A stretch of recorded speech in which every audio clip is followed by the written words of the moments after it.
Hello and welcome dear students to my channel ma'am की पढ़ाई.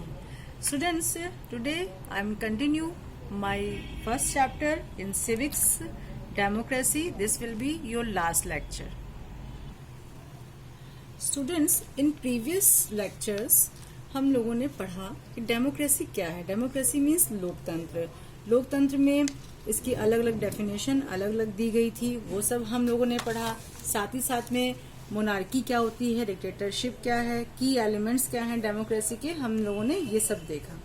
Now we are going to start from this point democratic institutions.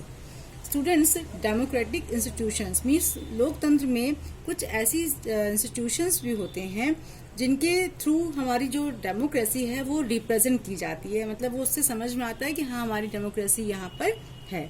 First है political parties.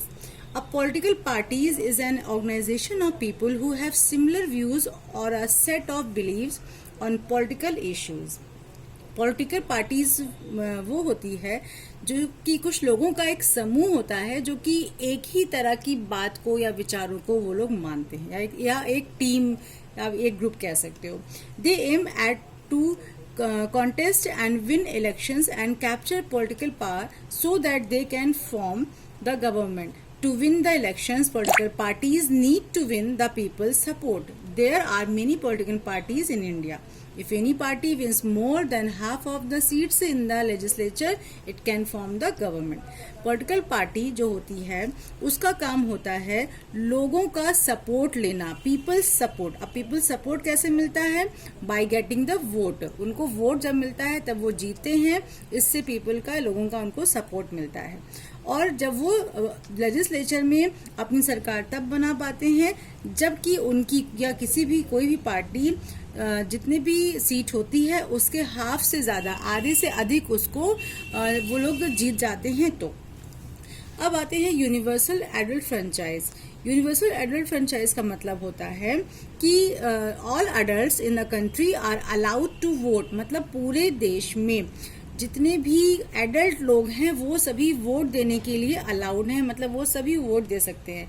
अब जैसे बच्चों, अब आप जब इलेक्शंस आप लोगों ने कभी देखा होगा तो आपके घर के केवल बड़े लोग ही जाते होंगे इलेक्शंस में वोट देने.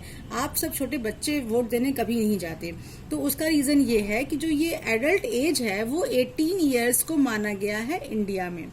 तो इस 18 ईयर्स या उससे अधिक के उम्र के जितने भी लोग होते हैं उन लोगों को राइट टू वोट होता है. मतलब ये अधिकार होता है कि वो वोट दे सकते हैं. That is all citizens of India who have attend the age of 18 years और above can vote whether they are man और वीमेन, रिच और पुअर, एजुकेटेड और अनएजुकेटेड. मतलब भारत के वो सभी व्यक्ति जो कि 18 वर्ष से ऊपर के हैं या 18 वर्ष के हैं, वो चाहे आदमी हो, औरत हो, अमीर हो, गरीब हो, पढ़े लिखे हो, चाहे ना पढ़े लिखे हो, वो सभी को ये अधिकार है कि वो वोट दे सकते हैं. इलेक्शन.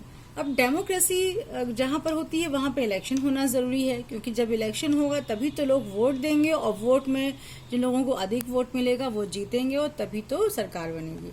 तो regular elections are the essential feature of democracy. हमेशा डेमोक्रेसी में रेगुलर इंटरवल पर इलेक्शंस होते रहते हैं.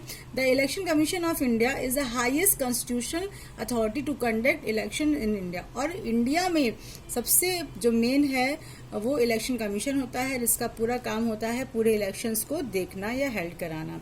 Elections are held at periodic intervals. In India election are held after every 5 years.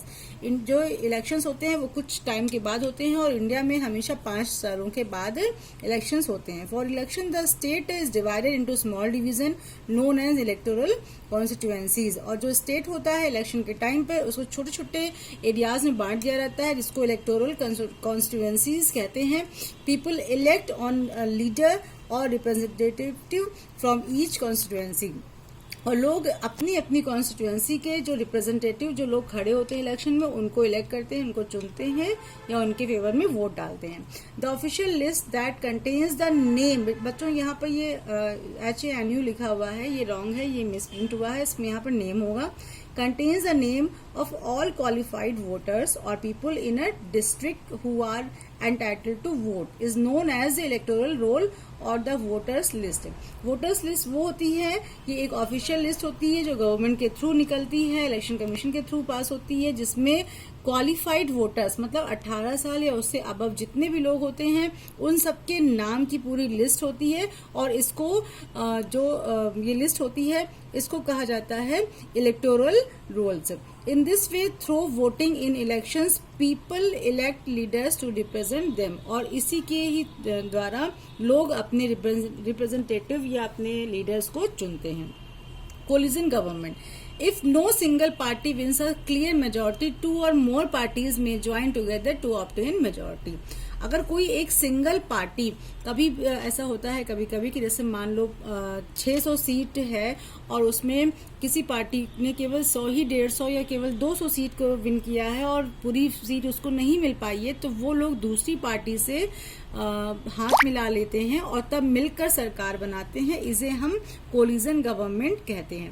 That is their collective strength in the assembly would provide the required majority to form the government. ये एक collective strength हो जाती है assembly में, जिससे कि उनको majority मिल जाती है अपनी गवर्नमेंट को बनाने में।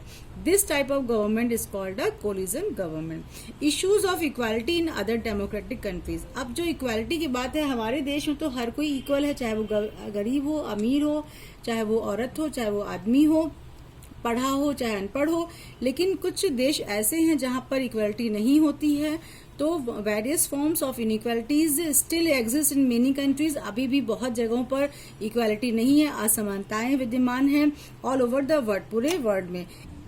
After a long struggle and agitation against unequal laws and practices led by leaders such as Rosa Parks and Martin Luther King Jr., the Civil Rights Act was passed in 1964 by which discrimination on the basis of race, religion or nationality was prohibited।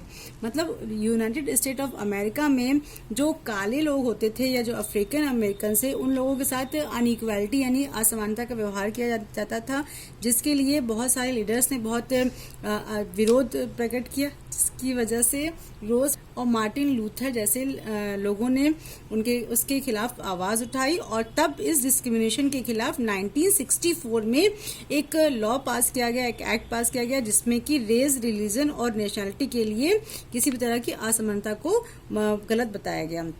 Race का मतलब होता है रंग भेद, मतलब शरीर का जो रंग होता है उसके लिए, रिलीजन धर्म, और नेशनलिटी मतलब कि किसी दूसरे देश के लोगों के साथ असमानता ना हो।